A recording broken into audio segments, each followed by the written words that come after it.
आज आहे सॅटर्डे आणि आज आम्ही काय काय करणार आहोत हे छोट्याशा ह्या मिनी व्लॉगमधून तुम्हाला समजणार आहे. तोपर्यंत हा व्लॉग तुम्ही शेवटपर्यंत पहा, म्हणजे तुम्हालाही समजेल आम्ही काय काय केले. मॉर्निंग आहे, मस्त चहा प्यायचा होता, दूध नव्हतं आणि बाजारातसुद्धा जायचं होतं, म्हणून पटकन आम्ही शॉपमध्ये आलो आणि दूध वगैरे घेतलं. आता रिऊची तर मनमानी सुरू आहे की मम्मा मला अजून काहीतरी पाहिजे खायला, पण बाजारात जाणार होतं म्हणून त्याला काही घेतलं नाही. आणि नंतर आवरून वगैरे रेडी वगैरे होऊन चहा वगैरे घेऊन आम्ही निघालो होतो बाजारासाठी. आज काही कार वगैरे काहीच नव्हतं, आम्ही जाणार होतो बसने. म्हणूनच आहे ना रेडी वगैरे होऊन पायी पायी चालत असताना तुम्हाला दिसत आहोत. बाजारासाठी पिशवीसुद्धा घेतली होती, जेणेकरून त्याच्यामध्ये आपल्याला सामान घेऊन येता येईल. आता इथं बसचा वेट करतो.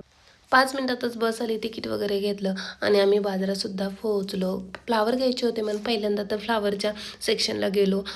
पण जे काय फ्लावर पाहिजे होते रोजचे वगैरे ते काही मिळाले नाही. नंतरनं बाजारात गेलो, जो काय भाजीपाला वगैरे घ्यायचा होता तो घेतला आणि आता ही काय कॉटन कँडी की काय ते घेतल्याशिवाय रिया आणि ईशान काही येणार नव्हते. रिऊने तर 2 घेतले होते. घरी आलो, जेवण वगैरे झालं.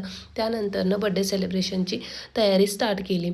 आता हे डेकोरेशन मी काही एकटीने केलेलं नाही आहे, माझ्या फ्रेंड्ससुद्धा आल्या होत्या, डेकोरेशन वगैरे करू लागल्या आणि नंतरनं रेडी होण्यासाठी घरी गेल्या. थोड्याच वेळात बड्डे सेलिब्रेट होणार होता आणि नंतरनं जी आपली रेग्युलर कामं होती तीच करायची होती.